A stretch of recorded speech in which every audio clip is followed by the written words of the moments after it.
Bismillahirrahmanirrahim. Assalamualaikum warahmatullahi wabarakatuh. Alhamdulillahirabbil alamin wa bihi nasta'in wa ala umuri dunya waddin. Sallallahu ala nabiyyina Muhammadin wa ala alihi wa sahbihi ajma'in. Amma ba'd. Alhamdulillah, pada kesempatan yang berbahagia kali ini kita bisa melanjutkan kajian kita adab santri, dan kita masih dalam bab adabut talibi ma'a syekhihi. Yang pertama apa? Ikhtiyarus syekhil mu'ahhal. Yang kedua, at-tawqir wal ihtiram duna ghuluwin wa itra. Yang ketiga, riayatu huquqi asy-syekh. Sekarang kita masih dalam poin yang ketiga, yaitu riayatu huquqi asy-syekh, menunaikan hak syekh. Kemarin kita sudah sampaikan hak yang pertama adalah ad-du'a'u lahu, mendoakan. Sekarang kita akan bahas hak yang kedua. Ada di halaman 20. Ba, Iqra. Bismillahirrahmanirrahim. Qala al-muallif al-ustadz Abdul Zain hafidhahullah ta'ala. Ba, at-tawadu'u li syekhi mahma balagat talibu minal ilmi. Nah, hak yang kedua yang harus ditunaikan oleh seorang murid kepada gurunya adalah at-tawadu'u li syekh.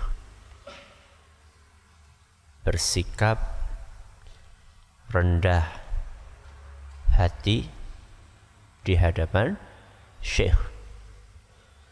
Tawadu', merendahkan dirinya di hadapan syekh, mahma balaghat talibu minal ilmi, sebanyak apapun ilmu yang sudah dimiliki oleh murid. Ini adab yang kurang diperhatikan, dan itu salah satu pemicunya adalah karena ilmu yang dimiliki kurang diiringi dengan ketakwaan. Masih ingat perkataan ulama, inna lil ilmi tughyanan ka tughyanil mal. Sesungguhnya ilmu itu bisa menyebabkan orang sombong sebagaimana harta bisa menyebabkan orang sombong. Karena ilmu yang dimiliki oleh murid itu kurang diiringi dengan ketakwaan, sehingga ilmu tersebut membuat dia menjadi sombong. Setinggi apapun ilmu antum, kalau sudah berhadapan dengan guru, maka bersikaplah tawadhu kepada beliau. Walaupun itu cuma guru antum di kelas 1 SD. Walaupun itu cuma guru TPQ antum. Walaupun itu guru SMP, SMA antum. Setelah kita dapat ilmu, tetap kita harus merendahkan diri, harus tetap rendah hati di hadapan guru-guru kita. Kenapa demikian? Satu, karena jasa mereka. Sekarang kita bisa membaca huruf-huruf kalimat-kalimat yang tidak berharokat ini. Orang mengatakan Arab gundul. Itu kalau bukan dengan taufik dari Allah, kemudian jasa guru kita ngajari alif ba ta, kita nggak akan bisa baca ini. Kita dahulu tidak bisa membedakan antara ba dengan ta dengan nun. Kita bolak-balik antara ta dengan sa, antara ba dengan nun, cuma karena titiknya satu di atas, satunya di bawah. Kita nggak bisa membedakan. Siapa yang tekun untuk ngajarin kita membedakan antara ba dengan nun kalau bukan guru-guru TPQ kita? Ya sekarang kita bisa baca ini. Kenapa? Karena dulu sudah dikenalkan huruf sama mereka. Ya, maka harus bertawadhu. Satu, karena jasa mereka. Yang kedua,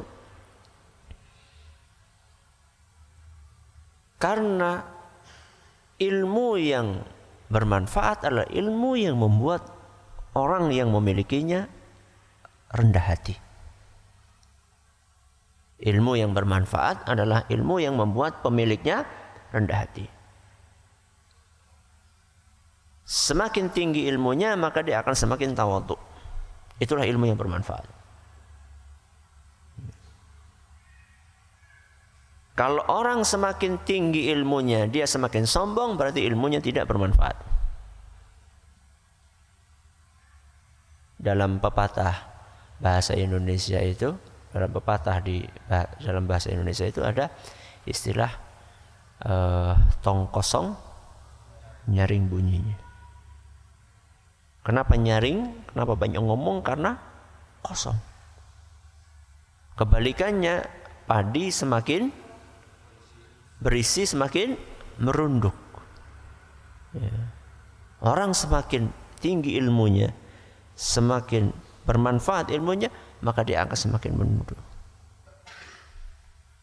Makanya ulama banyak mengucapkan wallahu a'lam, wallahu a'lam, wallahu a'lam. Tidak tahu, la adri. Malaikat saja mengatakan subhanaka la ilma lana illa ma 'allamtana. Malaikat tidak malu untuk mengatakan kami tidak tahu. Bagaimana kita malu untuk mengatakan tidak tahu? Ya. Maka setelah antum masuk ke pondok ini, mungkin antum akan melihat guru antum yang dahulu ngajarin pelajaran agama di sekolah. Mungkin antum merasa antum sudah belajar lebih banyak dibandingkan guru tersebut. Tetap harus tawadhu di hadapan beliau. Ya, tapi kan punya kesalahan ini, kesalahan ini. Kesalahan-kesalahan yang ada dalam diri guru antum tidak membuat halal sombong di hadapan beliau. Kalau antum ingin memberi masukan, berilah masukan dengan sikap tawadhu. Ya. Tidak seperti orang yang ingin menggurui, ya, etika dalam menyampaikan sesuatu. Nanti mungkin dari sini antum akan melanjutkan ke jenjang yang lebih tinggi, mungkin ke Libya, mungkin ke Madinah. Barangkali antum ketemu dengan guru antum yang mungkin cuma tamatan pondok saja, maka harus tetap merendah. Tidak mentang-mentang sudah punya gelar, atau bahkan nanti misalnya sudah dapat doktor misalnya, antum ketemu sama guru antum tetap merendah. Ya. At-tawadhu'u lisyaikhi mahma balagha at-talibu minal ilmi. Bertawadhu kepada syekh, kepada guru, setinggi apapun ilmu murid. Nah, qala Umar radhiyallahu anhu, ta'allamul ilma wa 'allimuhun nas wa ta'allamu lahul wiqar was-sakinah waqar was-sakinah wa tawadu'u liman ta'allamtum minhu wa liman 'alimtumuhu wa la takunu jababiratal ulama'i fala yaqumu jahlukum bi'ilmikum. Nah, ini nasihat dari Umar Ibn Khattab, nasihat berharga sekali. Apa kata beliau? Ta'allamul ilma wa 'allimuhun nas. Belajarlah ilmu, kemudian ajarkan kepada orang lain. Apa? Belajarlah ilmu, kemudian ajarkan kepada orang lain. Wa ta'allamu lahul waqara was sakinah. Dan belajarlah al-waqar, yaitu rasa hormat, rasa tawadhu, was sakinah, ketenangan. Jadi orang itu kalau sudah berilmu, dia harus lebih tenang. Orang Jawa mengatakan tidak gerusa, gerusu. Ilmunya itu harus mewarnai perilakunya. Ya. Menyelesaikan masalah tidak asal menyelesaikan, tapi dipertimbangkan matang-matang. Wa tawadhu liman ta'allamtum minhu. Dan bertawadhu'lah kepada orang yang kalian belajar kepadanya, alias guru-guru kalian. Bertawaduklah kepada guru-guru kalian, waliman 'allamtumuhu, dan kepada murid-murid kalian. Masya Allah. Tawaduk itu kepada guru dan kepada murid. Ya, tadi sudah kita bahas tawaduk kepada guru, sekarang tawaduk kepada murid. Bagaimana tawaduk kepada murid? Jangan mentang-mentang. Ya. Jangan mentang-mentang kita sebagai guru kemudian kita berbuat semena-mena kepada murid kita. Ya. Memberikan nilai semau kita. Ya. Menaikkan dan tidak menaikkan semau kita. Ya. Betul-betul harus sesuai dengan kapasitasnya. Kalau lulus ya lulus, kalau tidak ya tidak. Bukan semaunya sendiri. Oh, mentang-mentang saya yang punya kewenangan, saya enggak suka sama itu, enggak saya luluskan. Saya suka sama itu, saya luluskan. Enggak. Ya. Kalau ditegur sama murid dan tegurannya itu betul, maka siap menerima. Itu namanya tawadhu. Guru itu enggak mesti benar terus. Ada saatnya guru salah. Namanya juga manusia. Ya. Kemudian apa kata beliau? Wala takunu jababiratal ulama. Jangan kalian menjadi ulama yang sombong. Ya. Ulama yang besar kepala. Ya. Fala yaqumu jahlukum biilmikum. Wallahu alam. Di sini mungkin maksudnya jangan sampai ilmu kalian itu membuat kalian berperilaku seperti orang jahil. Orang jahil itu kan sombong, pongah, sok-sokan, itu orang jahil. Aneh kalau seandainya orang sudah berilmu perilakunya seperti orang yang jahil. Harus beda. Orang berilmu perilakunya harus berbeda dengan orang yang tidak berilmu. Nah, al-ba'du إذا نال قسطا من العلم اكتفى بذلك واستغنى عن شيخه وانقطع عنه وفي هذا قنوع رحمه الله الإمام أبا حنيفة حيث قال دخلت بصرة وظننت أني لا أسأل عن شيء إلا أجبت فيه فسألوني عن أشياء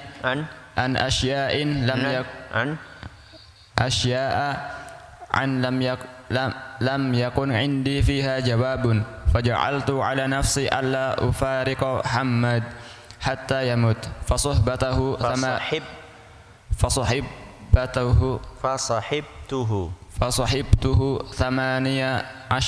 سنة.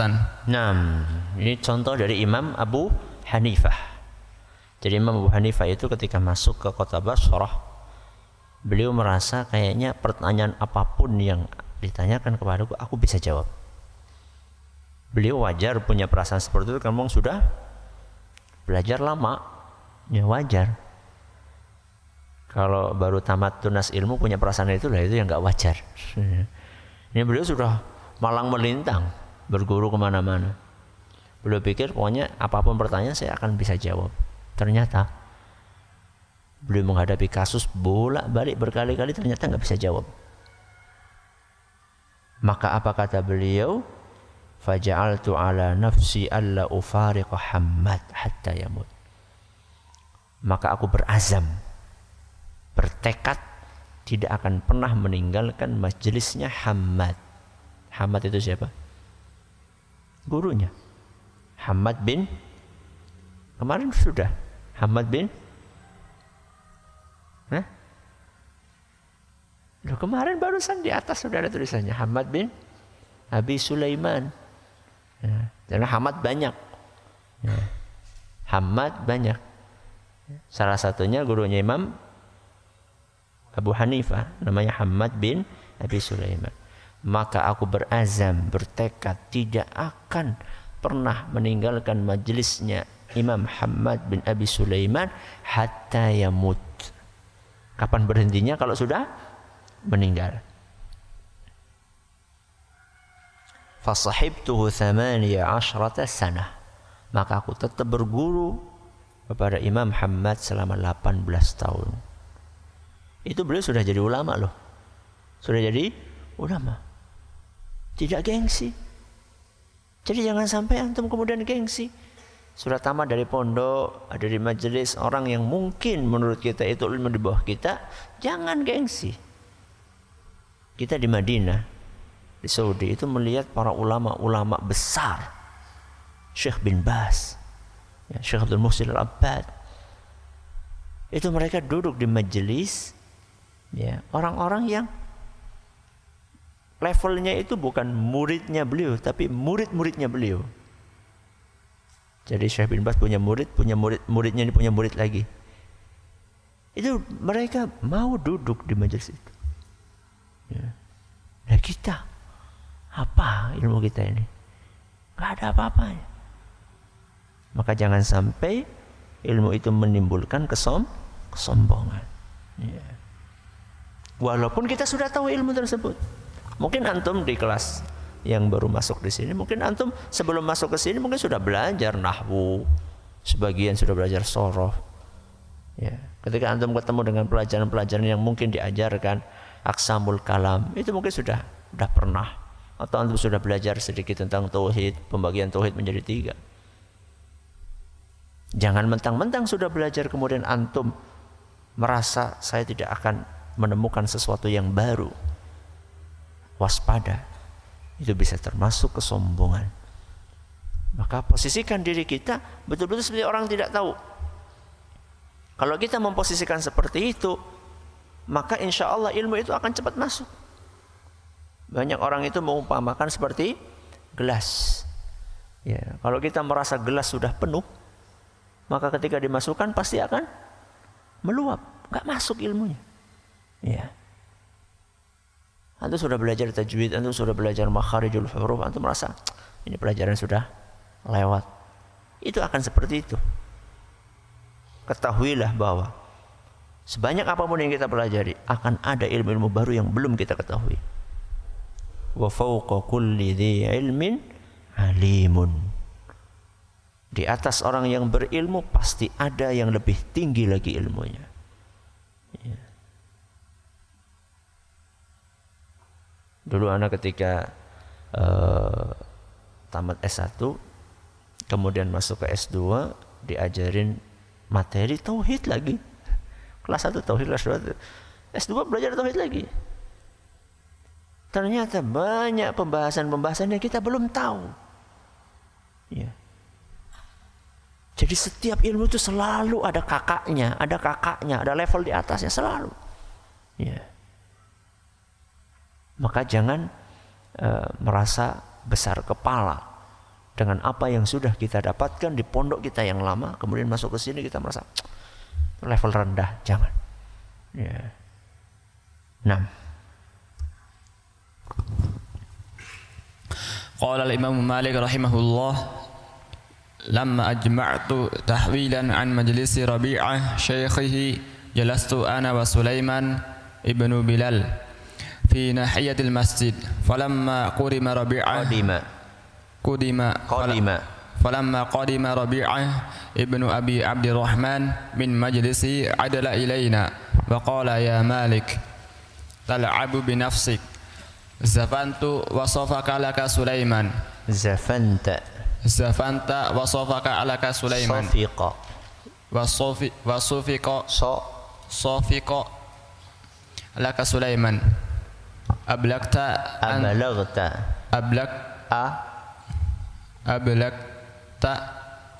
أن تتخذ لك مجلسا ارجع إلى مجلسك. Nah, ini kisah nyata dialami oleh siapa?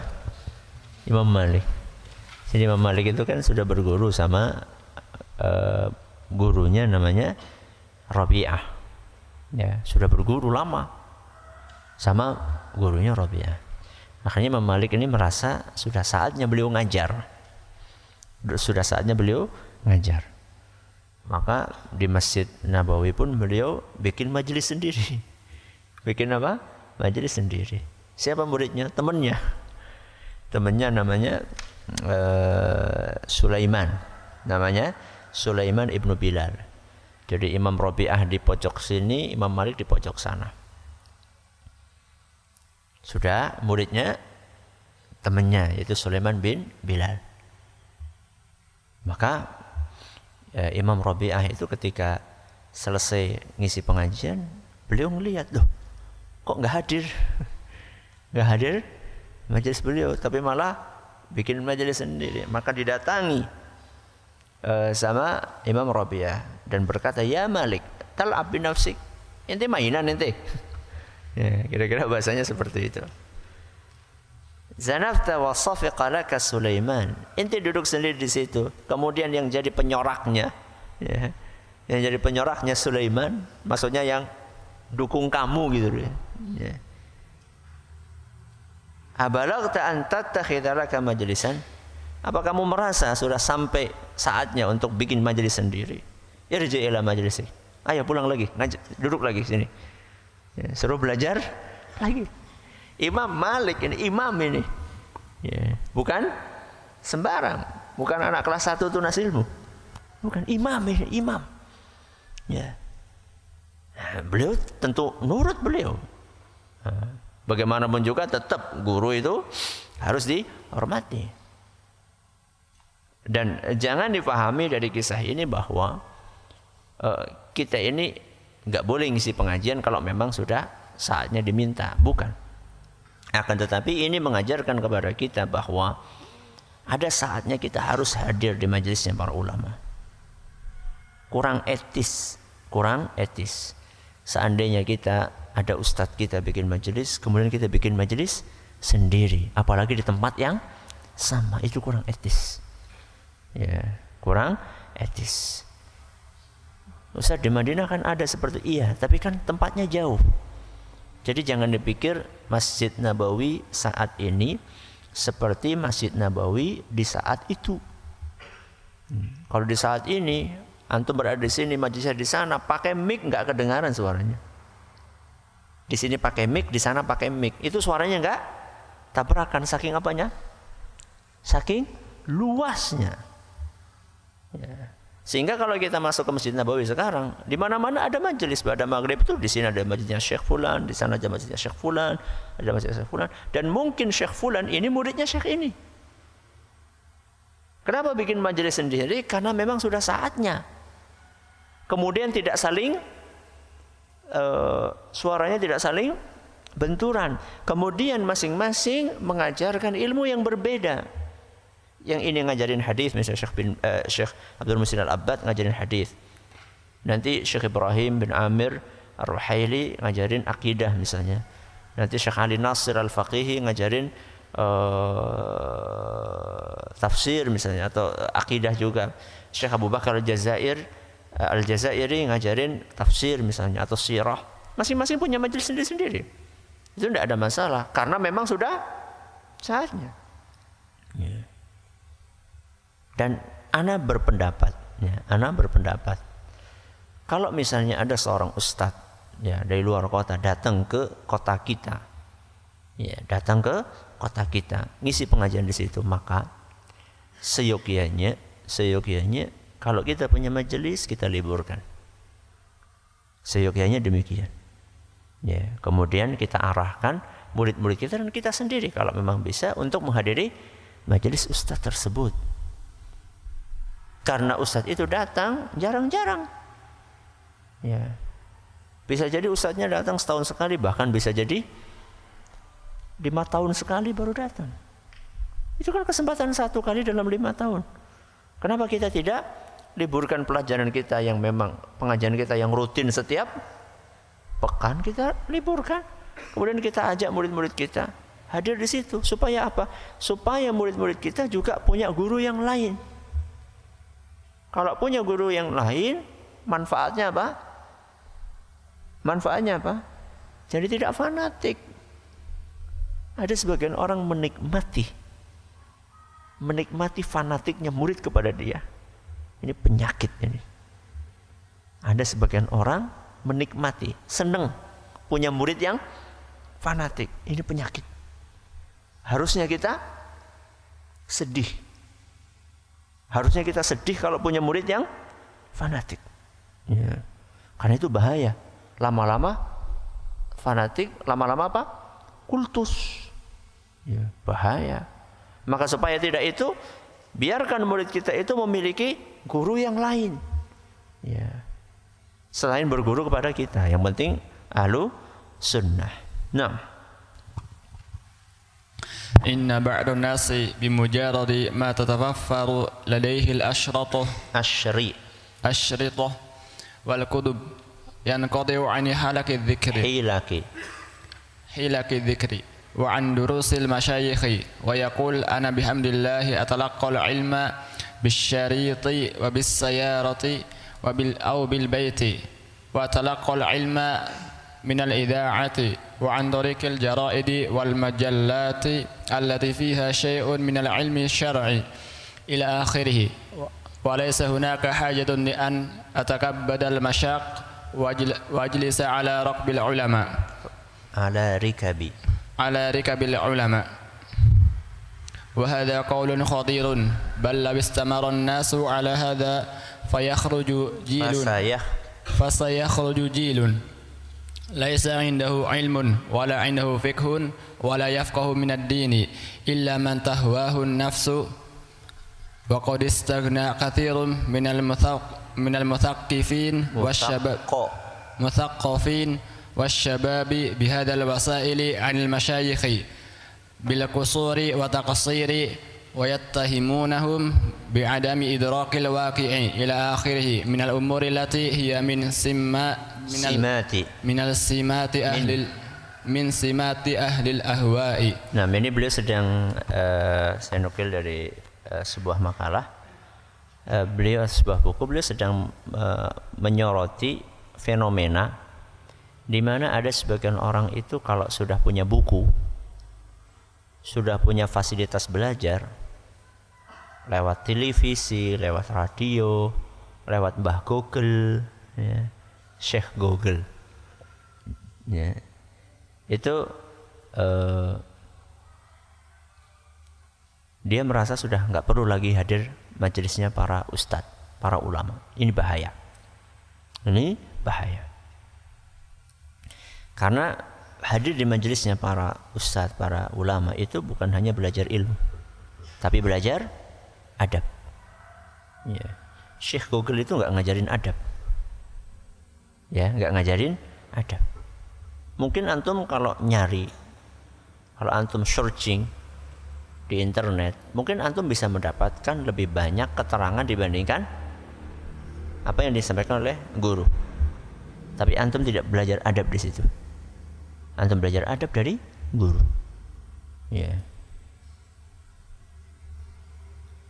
Makanya antum gak usah kaget ada orang, pinter nulis ya, tulisannya panjang ya, padahal nggak pernah hadir pengajian. Gampang sekarang, tinggal copy paste aja. Kemudian nggak usah nyebutin apa, referensi, plagiat, pencuri. Ya, plagiat itu pencurian karya ilmiah. Ya, banyak orang seperti itu. Cuma copy paste, kemudian nggak nyebutin referensi. Orang pikir, kemudian di bawah tulis nama penulisnya dia gitu. Orang awam kan, hebat ya, tulisannya, dalilnya lengkap, panjang ini. Padahal cuma copy paste. Ya. Ada sebagian muncul sebagian kalangan seperti itu. Berarti nggak boleh dong belajar lewat radio, lewat televisi, lewat internet. Bukan nggak boleh. Itu cuma sarana pembantu, pendukung. Tidak bisa itu kemudian menggantikan posisi seorang guru. Tetap harus duduk di majelis. Tidak bisa tidak. Ya. Harus duduk di majelis para ulama, para ustadz. Ya. Gak boleh kita mencukupkan diri hanya dengan buku, majalah. Ya. Bukan berarti gak boleh baca buku. Boleh, itu pendukung. Primernya bukan di situ. Primernya adalah hadir di majelisnya para ulama, para ustadz. Ya. Dan biasanya orang-orang yang cuma belajar dari buku itu lama-lama pemikirannya bisa menyimpang. Ya. Karena ketika salah tidak ada yang meluruskan. Ya. Maka waspadalah. Terakhir qala al-allamah.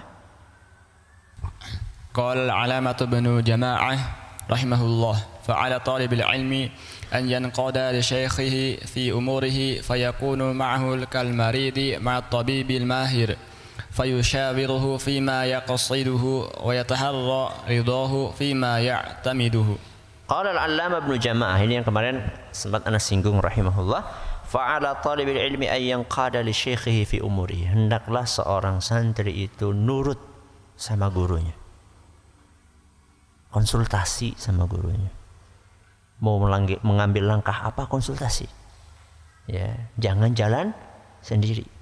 Fayakunu ma'ahu kal maridi ma'at tabibil mahir. Ini yang kemarin saya sampaikan.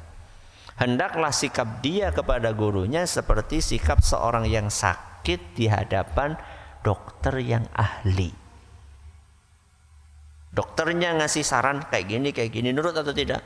Nurut. Karena kita tahu dokter ini lebih ahli. Begitu seharusnya. Tidak ngambil langkah sendiri. Ngambil langkah ini. Biasanya orang-orang yang nggak pernah konsultasi sama gurunya, itu langkah yang dia ambil itu berantakan. Ya. Belum selesai ini sudah pindah ini, belum selesai ini sudah pindah ini. Akhirnya ini nggak dapat, itu nggak dapat. Ya. Maka konsultasi. Apa yang seharusnya diambil? Ya. Kayak di lembaga pendidikan seperti ini, itu kurikulum sudah tertata. Antum itu di sini belajar, itu sudah terstruktur. Jadi kelas 1 belajarnya ini, selesaikan dulu. Nanti baru kelas 2, nanti baru kelas 3. Itu terstruktur karena ilmu itu memang butuh tahapan. Ya. Kalau antum pengen baca-baca, no problem, silakan baca-baca. Tapi jangan sampai kemudian mengabaikan pelajaran yang diajarkan di kelas, karena itu memang sudah tahapannya seperti itu. Ya. Antum yang di kelas 1 langsung pengen belajar kayak kelas 3, anu lama lo pengen buka kitab yang gede, kitabnya kecil-kecil kalau kelas 1. Belum, nanti saatnya. Ya antum pegang aja enggak apa-apa, tapi kan nanti paling-paling jadi buat bantal paling. Bukan dibaca, ya. Ada saatnya nanti antum akan berpindah. Butuh proses, ya. Fayushawiruhu fima yaqsidu wa yataharra ridahu fima ya'tamiduhu. Hendaklah dia konsultasi sama gurunya apa yang mesti dilakukan, kemudian berusaha mendapatkan ridha dari gurunya. Ini qadarullah, pulang gasik. Anak belum selesai nyiapin materi buat nanti ba'da maghrib. Maka hari ini sekali-kali balik gasik. Ya, wallahu taala a'lam wa a'lam. Subhanakallahumma bihamdika asyhadu an la ilaha illa anta astaghfiruka wa atubu ilaik. Assalamualaikum warahmatullahi wabarakatuh.